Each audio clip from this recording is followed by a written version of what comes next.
먼저 된 자와 나중 된 자라는 제목으로 하나님 말씀 함께 나누도록 하겠습니다. 어떤 사람은 1시간을 일하고 150불을 받았는데 어떤 사람은 하루에 12시간을 일하고 150불을 받았습니다. 이게 공정한 일일까요? 상식적인 논리로 보면 이건 굉장히 불공정한 일입니다. 그런데 예수님은 천국, 즉 하나님의 나라, 하나님께서 다스리시는 곳은 이런 곳이다라고 말씀하십니다. 이 불공정한 천국의 논리가 이해가 되십니까? 오늘은 예수님께서 말씀하시는 이 천국의 원리가 무엇인지를 한번 생각을 해보도록 하겠습니다. 첫 번째 천국의 원리, 두 번째 나중된 자, 세 번째 먼저 된 자입니다. 먼저 천국의 원리입니다. 예수님은 영생을 얻기 위해서 자신을 찾아온 부자 청년을 제자로 이렇게 초대해 주십니다. 그런데 이 부자 청년이 자신의 소유를, 그 재물에 대한 욕심을 버리지 못해서 결국 예수님을 따르지 못하고 예수님을 떠나갑니다. 예수님은 자신이 꽉 쥐고 있는 이 마음의 우상을 믿음으로 버리지 못하는 사람은 천국에 들어갈 수 없다라고 말씀하십니다. 이때 예수님의 수제자였던 베드로가 예수님께 주님, 우리는 모든 걸 다 버리고 주님을 따랐습니다. 저희는 그럼 무엇을 얻을 수 있습니까? 라고 질문을 합니다. 그래서 예수님께서 이때 베드로에게 제자들의 특권에 대해서 말씀을 해 주십니다. 지난주에 말씀드린 것처럼 제자들은 영생을 얻게 되고 영적인 부요함을 누리고 사랑으로 이 세상을 다스리는 권세를 얻게 될 것이다 라고 말씀을 하십니다. 이 말씀을 마치시고 예수님께서 제자들에게 하신 경고가 19장 30절 말씀입니다. 그러나 먼저 된 자로서 나중되고 나중된 자로서 먼저 될 자가 많으니라. 근데 흥미롭게도 이와 똑같은 내용의 말씀이 20장 16절에도 나옵니다. 16절입니다. 이와 같이 나중된 자로서 먼저 되고 먼저 된 자로서 나중되리라. 오늘 본문에 나오는 포도원을 소유한 집주인에 관한 이야기는 딱 그 중간에 끼어 있습니다. 1절 보시면 이 이야기가 천국에 관한 이야기임을 저희가 보게 됩니다. 그러니까 오늘 본문에 나오는 이 포도원 주인의 이야기는 먼저 된 자가 나중되고 나중된 자가 먼저 된다는 이 천국의 원리에 대해서 우리에게 가르쳐 주는 내용입니다. 오늘 본문 이해하시려면 먼저 인력시장이 뭔지를 좀 아셔야 됩니다. 이 인력시장은 하루 벌어서 하루 먹고 사는 사람들이 일자리를 구하러 나오는 곳입니다. 소위 건설 현장에 노가다를 하려고 하는 이 노동자들이 모이는 곳이 인력시장입니다. 며칠 전 제가 한국 뉴스를 보니까 요즘 한국 건설 경기가 너무 안 좋아진 데다가 폐업한 자영업자들이 이 인력시장으로 몰려들면서 이 경쟁이 훨씬 더 치열해졌다고 합니다. 새벽에 한 2,000명 정도가 이 일을 구하러 모이는데 그 중에 절반 정도는 일을 구하지 못하고 집으로 돌아가야 된다고 합니다. 근데 사람들이 많으니까 경력이 없는 20대 초짜도 못 뽑히고 또 60대 이상 어른들은 힘이 없으니까 안 뽑는답니다. 보통 새벽부터 이제 사람을 뽑기 시작하는데 혹시나 더 뽑아줄 사람이 있을까 해서 남아있던 사람들도 동이 트는 7시쯤 되면 다 이렇게 하나둘씩 흩어져 버린다고 합니다. 그런데 사람들이 다 가는데도 가지 못하고 남아있는 사람들이 있습니다. 그날 일하지 못하면 못 먹는 사람들입니다. 예수님 당시에는 지금보다도 상황이 훨씬 더 안 좋았습니다. 하루 일을 해서 일당을 받지 못하면 자기뿐 아니라 가족들이 다 쫄쫄 굶어야만 되는 상황이었습니다. 포도원 주인이 이른 아침에 인력시장에 사람을 구하러 갔습니다. 그리고 하루에 한 데나리온 주기로 하고 약속을 이제 한 다음에 일꾼들을 뽑아서 포도원에서 일을 시킵니다. 이 한 데나리온은 일용직 노동자들의 하루 일당으로 요즘으로 하면 한 150불 정도 되는 돈이라고 볼 수 있습니다. 근데 주인이 오전 9시에 이제 여기 말씀 보시면 제3시라고 되어 있는데 6 더하시면 됩니다. 오전 9시에 다시 나가보니까 일을 못 구해서 놀고 있는 사람이 또 있습니다. 그래서 내가 너에게 옳게 대우해 주겠다. 그러고 또 데려가서 일을 시킵니다. 주인이 12시에도 나가고 오후 3시에도 나갔는데 아직도 일을 못 찾아서 놀고 있는 사람이 있었습니다. 또 데려가서 일을 시켜줬습니다. 주인이 오후 5시에 다시 나갔는데 아직도 아무것도 못하고 인력시장에서 서 있는 사람들이 있었습니다. 주인이 이 사람들에게 아니 당신들은 어째서 종일토록 아무 일도 하지 않고 여기 서 있습니까? 라고 물었습니다. 이때 사람들의 대답이 7절입니다. 이르되 우리를 품꾼으로 쓰는 이가 없음이니이다. 왜 이 사람들이 뽑히지 못했을까요? 아무도 너무 어렸거나 또는 너무 나이가 많아서 힘이 없었기 때문일 것입니다. 주인이 이 사람들도 데려다가 자기 포도원에서 일을 시켰습니다. 해가 저물고 6시쯤 돼서 일이 끝나자 이제 하루 품삯을 나눠줍니다. 근데 주인이 오후 5시에 들어와서 일한 일꾼들에게도 한 데나리온을 주었습니다. 이걸 보면서 이른 아침부터 새벽 6시부터 일하러 왔던 일꾼들이 깜짝 놀랍니다. 1시간밖에 일하지 않은 사람들에게 저렇게 후하게 돈을 준단 말인가? 그래서 이걸 본 먼저 와서 일했던 일꾼들은 야, 우린 더 많이 일했으니까 더 많이 주겠구나 라고 기대를 하게 됩니다.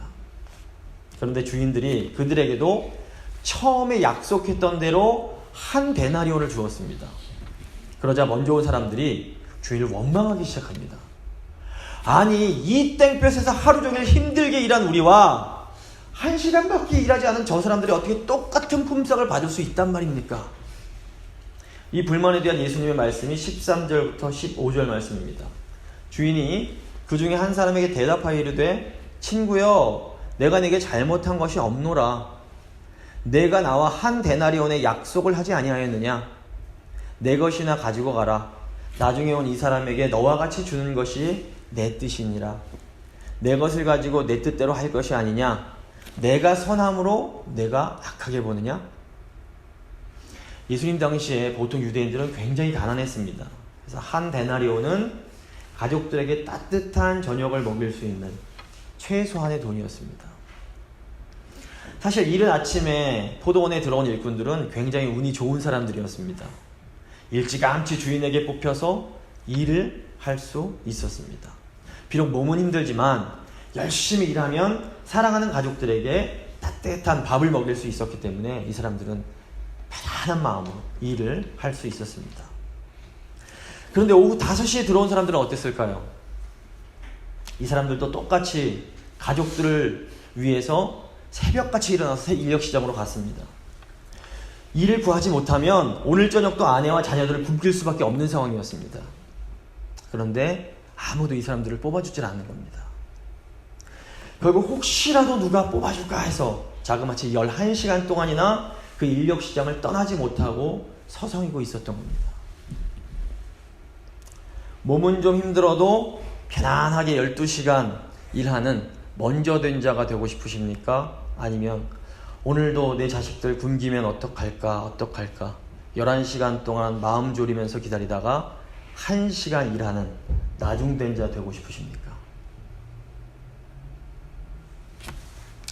나중된 사람들은 사실 당시에 가장 약하고 어떻게 보면 쓸모없이 보이는 사람들이었을지 모릅니다.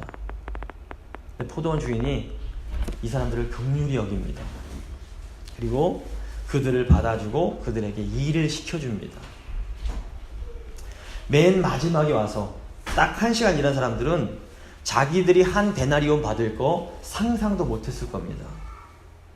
그저 조금의 돈이라도 벌어서 빈손으로 집으로 돌아가지 않는 것만으로도 감사했을 겁니다. 그런데 이 사람들이 주인에게 기대치도 않았던 한 데나리온을 받았을 때 이 사람들의 마음이 어땠을까요? 이 나중된 자들은 이 주인의 은혜에 감사하고 감격하고 또 기뻐했을 것입니다. 그 한 데나리온으로 자기 가족들에게 맛있는 밥을 줄 수 있었기 때문입니다. 그런데 이 나중에 온 사람들은 자기들이 한 데나리온 받을 자격이 없다는 것 누구보다도 잘 알고 있었습니다. 왜 천국에서는 나중된 자가 먼저 되는 것일까요? 이 나중된 자는 주인이신 하나님의 은혜가 얼마나 큰지를 알기 때문에 그 은혜에 크게 감격하고 또 감사하고 또 감사하는 사람들이기 때문입니다. 사실 먼저 일한 분들은 주인의 선택을 먼저 받은 사람들입니다. 몸은 좀 힘들지 모르지만, 수고는 좀 더 할지 모르지만, 가족 분길 걱정은 하지 않고 일할 수 있던 사람들입니다. 그런데 이 먼저 일했던 사람들도 일을 구하지 못하는 사람들의 아픔을 모르지 않았습니다. 그런데 이 사람들이 나중에 왔지만 한 데나리온 받아서 가족 먹일 생각에 기뻐하는 사람들과 함께 기뻐해 주지를 못합니다. 도리어 나중에 온 자들에게 은혜를 베푸는 주인이 자기들에게 더 많이 주지 않는다고 원망을 하기 시작합니다. 이것은 가난하고 약한 자들을 불쌍히 여기시고 먹여주시는 하나님의 은혜를 망각해버린 것입니다. 결국 이분들은 가장 먼저 들어왔지만 가장 나중된 자가 되어버리게 된 것입니다. 자, 우리 교회에서 나중된 자는 누구이고 먼저 된 자는 과연 누구일까요? 제 눈에는 우리 다음 세대 EM 청년들이 나중된 자로 보입니다. 제가 이제 미국에 온 지 한 2년이 되어 갑니다. 제가 작년 7월부터 청년들 섬기면서 이 미국에서 자라난 이 한국 청년들을 이해하기 위해서 수십 권의 책을 사서 읽었습니다. 제가 가만 보니까 우리 청년들 마음이 5시까지, 자그마치 11시간 동안 일을 구하지 못해서 시장이든 서성이는 그 사람들의 마음과 다를 게 없습니다. 그 마음이 온통 불안하고 고통으로 가득 차 있습니다. 이 미국 사는 한인 청년들은 지금 어른들이 생각하시는 것보다 훨씬 더 큰 고통 속에서 살아갑니다. 저희 교회 청년들만 얘기하는 게 절대 아닙니다. 대부분 한인 청년들은 100% 미국인이 될 수도 없고 또 그렇다고 100% 한국인이 되지도 못합니다. 우리 어른들은 미국에서 미국 시민권 받고 사시지만 가치관은 한국 가치관 딱 가지고 계십니다. 저도 한국에서 자라났기 때문에 제 안에는 한국 가치관이 완전하게 서 있습니다. 저는 한국인입니다. 근데 이 한국인의 가치 기준이 뭡니까? 부모님 말씀, 어른 말씀 잘 들어야 된다는 겁니다. 우리 생각에 부모님이나 어른 말씀 안 듣고 자기 멋대로 판단하고 행동하는 것 좋은 겁니까? 나쁜 겁니까? 나쁜 겁니다. 한국인들 이런 행동 정말 이상한 행동이 될 수밖에 없습니다. 한국인들은 개인의 자유보다는 가족이나 공동체를 더 중요하게 생각합니다. 그래서 내가 좀 힘들고 싫더라도 어른들 말씀 듣는 것, 좋은 것, 미덕으로 생각합니다. 저도 그렇습니다. 근데 이 미국 가치 기준은 어떨까요? 미국 학교에서 우리 어린 아이들에게 너희들 부모님에게 효도하는 게 참 좋은 거다라고 가르칠까요? 아니면 스스로 판단하고 행동하는 독립적인 사람이 좋은 거야 라고 가르칠까요? 미국의 한인 청년들은 어릴 적부터 네 생각이 제일 중요해. 너 스스로 생각하고 판단해. 그게 가장 잘 사는 거야 라고 가르칩니다. 근데 집에 들어오면 어떻습니까? 여전히 부모님들은 부모님 말씀 잘 들어야 된다, 교회 어른들 말씀 잘 들어야 된다 라고 가르침을 받습니다. 이렇게 한인 청년들은 전혀 다른 두 개의 가치관 속에서 혼란스럽게 살아갑니다. 성장하게 됩니다. 결국 아이들이 정말로 좋은 가치관이 무엇인지를 어떻게 판단할까요? 아이들은 부모님과 교회 어른들의 모습을 보면서 무엇이 학교에서 배운 게 더 좋은 건지 아니면 부모님과 교회 어른들이 가르치시는 것이 더 좋은지를 판단하게 됩니다. 근데 이때 만약에 부모님과 교회가 정말 서로 뜨겁게 사랑하고 아름답게 행복하게 사는 것을 보여주십니다. 그럼 아이들이 어떻습니까? 이야, 우리 부모님, 우리 교회 너무 좋다. 학교에서 뭐라고 가르치든 간에 나는 우리 부모님 말씀 듣고 교회 어른들 말씀 들으면서 이렇게 행복하게 살고 싶다 라는 마음을 갖게 됩니다. 그런데 부모님이 미국 와서 돈 벌겠다고 계속 그냥 자신을 돌보지도 못하고 항상 싸우고 교회에서도 교인들끼리 별것 아닌 것 같고 계속 싸움만 해대면 아이들이 다 지켜보면서 어떤 생각을 하게 될까요? 마음속으로 야, 이거 부모님 말씀 듣고 교회 어른들 말씀 들으면 나도 커서 저렇게 싸우면서 살겠구나. 나는 저렇게 살고 싶지가 않다. 라는 생각을 하게 됩니다. 어릴 적에는, 학생 때에는 힘이 없으니까 부모님 따라서 교회 나옵니다. 하지만 점점 성인이 되면서 교회의 진저를 치면서 교회를 떠나갑니다. 이게 지금 한인교회 대부분의 상황입니다. 지금 우리 교회에 남아있는 청년들은 그래도 부모님과 교회 어른들이 자기들을 얼마나 사랑하고 아껴주시는지 그래도 아는 사람들입니다. 저희 청년들이랑 얘기를 해보면 툭툭 어른들께 너무 고맙다는 표현을 자주 제가 듣곤 합니다. 감사합니다.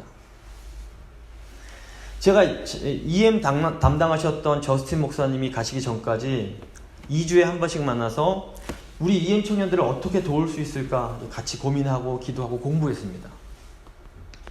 저스틴 목사님이 두 가지 문제를 지적하셨습니다. 첫째는 우리 청년들에게 독립적으로 예배드릴 수 있는 공간이 필요하다는 거였습니다. 근데 실질적으로 들어줄 수가 없었습니다.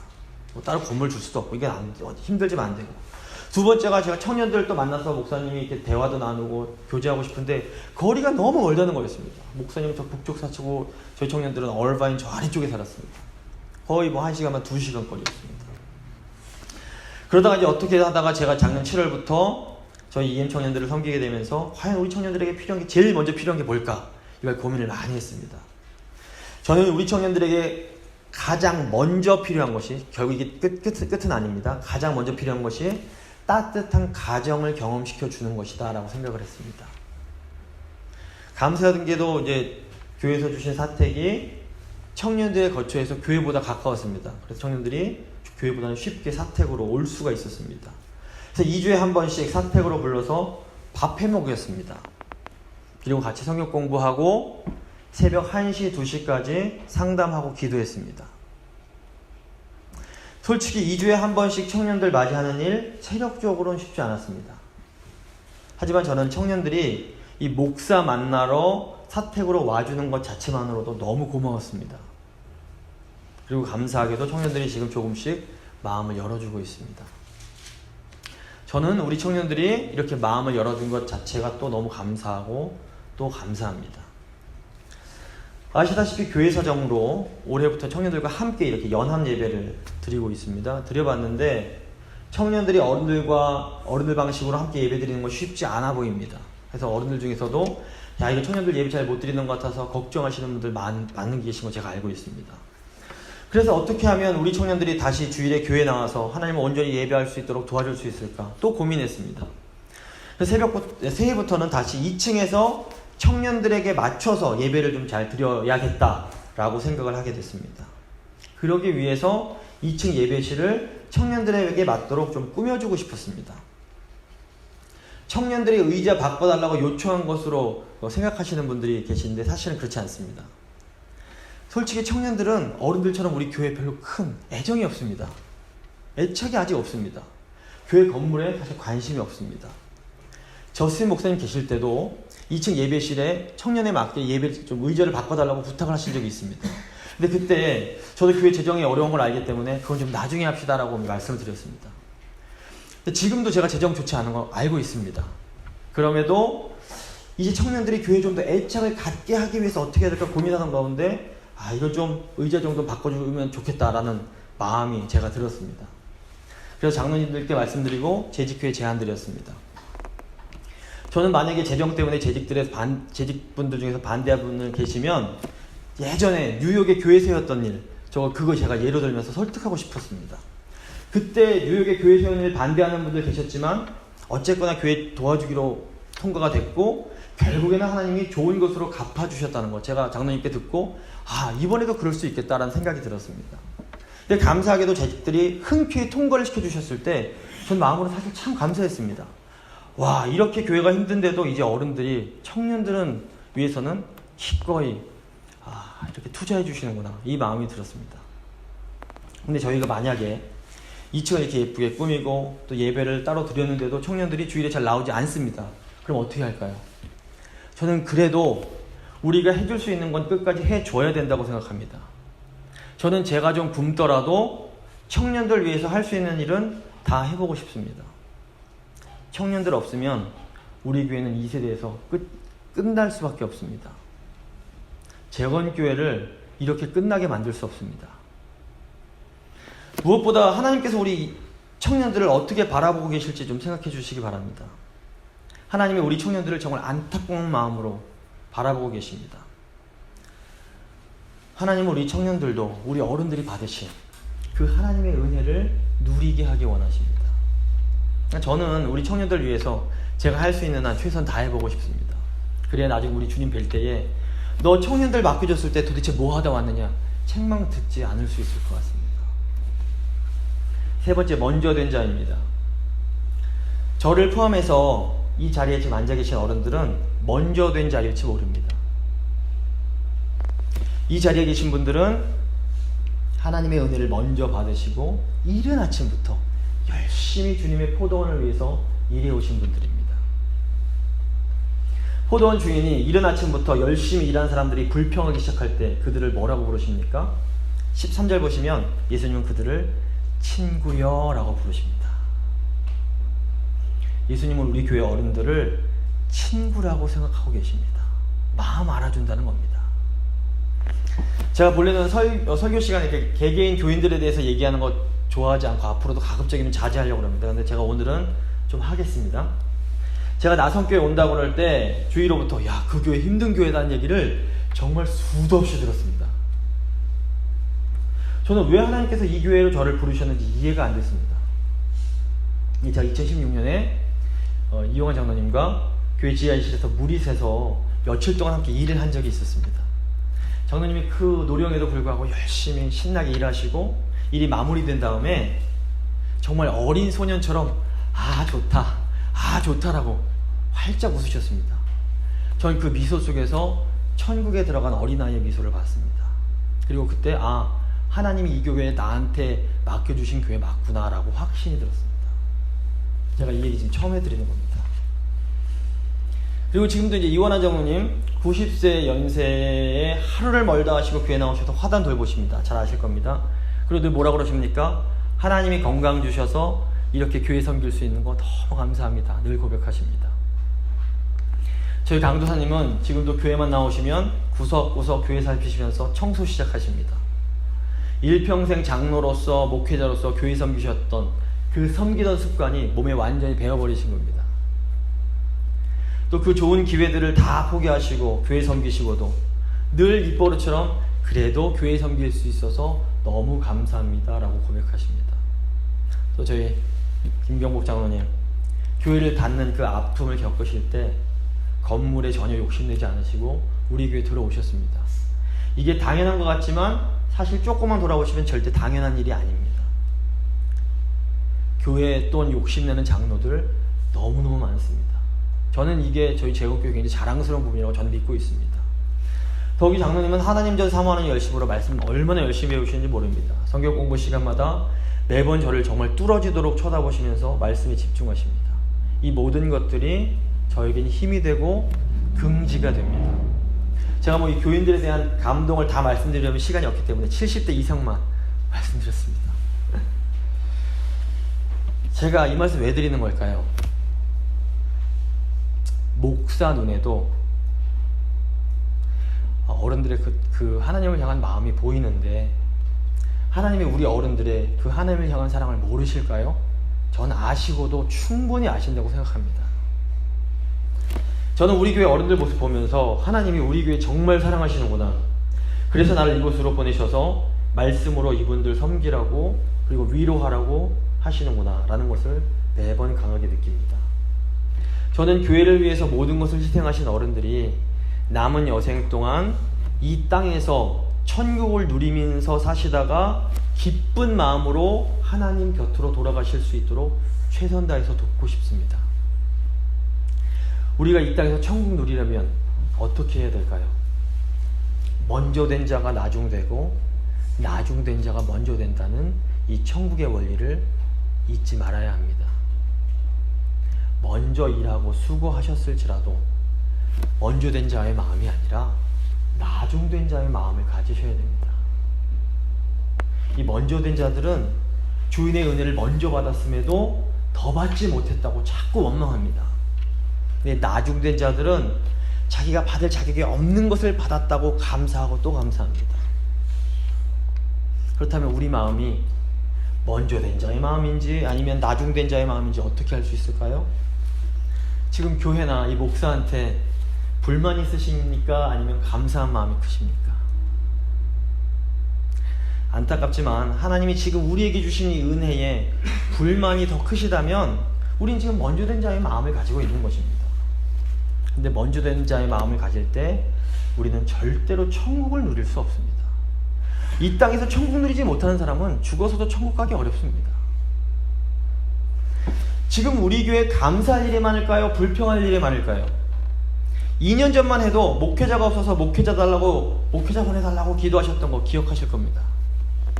감사하게도 하나님께서 교회의 기도를 들으시고 목회자 보내주시고 또 정말 은혜 가운데 영주권, 위임 같은 이런 모든 문제들 아주 순조롭게 다 해결해 주셨습니다. 물론 아직도 부족한 것이 많이 있습니다. 하지만 저는 하나님이 우리 교회에 지금도 이미 넉넉한 은혜를 베풀어주고 계시다고 믿습니다. 우리는 지금 하나님께 감사할 일이 너무도 많습니다. 저는 지금껏 우리 교회 지켜주신 우리 하나님께서, 우리 아버지께서 앞으로도 우리 교회 끝까지 지켜주실 줄 확신합니다. 제가 이 미국에 온 것은 이 재건 나성교회 섬기기 위해서 온 겁니다. 제가 이곳에 돈 벌러 오거나 애들 좋은 교육 시키러 온 것이 아닙니다. 제가 돈 벌고 애들에게 좋은 교육 시키고 싶었다면, 이런 거에 관심이 있었다면 겁도 없이 이 세상에 애들을 5명이나 달 수가 없었습니다. 저는 대책 없이 주책으로 삽니다. 주님이 책임져 주시는 것 아니면 저는 아무 기댈 데가 없습니다. 저는 오직 주님만 의지하면서 주님 부르신 곳에 머물며 충성하기로 헌신한 말씀 사역자입니다. 주님이 머물라고 하시면 쫄쫄 굶더라도 제가 이 교회 지킵니다. 하지만 주님이 아니라고 하시면 일확천금을 준다고 해도 떠나야만 하는 것이 목회자의 삶입니다.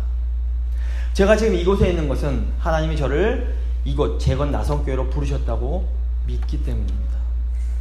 저는 우리 교회를 섬기고 세우기 위해서 위임받은 목사입니다. 성도님들께서 저를 신뢰해 주시고 제 목회 방향에 따라 주시면 저는 정말 충성 다해서 우리 성도님들과 주님께서 세우신 이 교회를 잘 섬기겠습니다. 저는 우상 숭배하지 말라는 하나님 말씀에 순종하기 위해서 비겁한 삶보다 신실한 죽음을 선택했던 재건교회 목사라는 것을 자랑스럽게 여기고 있습니다. 저는 오직 하나님의 말씀에 충성해서 말씀대로 목양하기 위해서 앞으로도 최선을 다할 것입니다. 물론 성도님들 한 분 한 분 의견 소중히 여기면서 경청하겠습니다.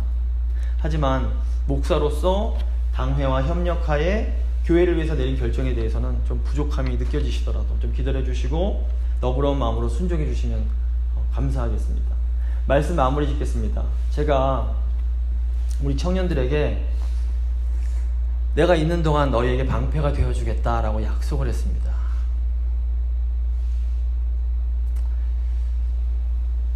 저는 이 약속을 꼭 지키고 싶습니다. 그러기 위해서는 우리 교회 먼저 되신 어른들께서 나중된 자의 마음을 가져주셔야 됩니다. 왜 나에게 더 주지 않는 거야? 왜 이거밖에 안 되는 거야? 라는 이 먼저 된 자의 마음으로는 우리가 하나님이 주시는 그 천국의 기쁨을 누리기가 어렵습니다. 혹시라도 그런 마음이 있으셨던 분이라면 이 시간 하나님 앞에서 회개하심으로 다시 하나님께서 우리에게 주시는 그 은혜에 감사하는 나중된 자의 마음을 회복하실 수 있기를 간절히 바랍니다. 우리가 회개하고 우리에게 주신 하나님의 은혜에 감사하기로 결단할 때에 하나님께서 우리에게 다시 놀라운 회복의 은혜를 허락해 주실 것입니다. 제가 한번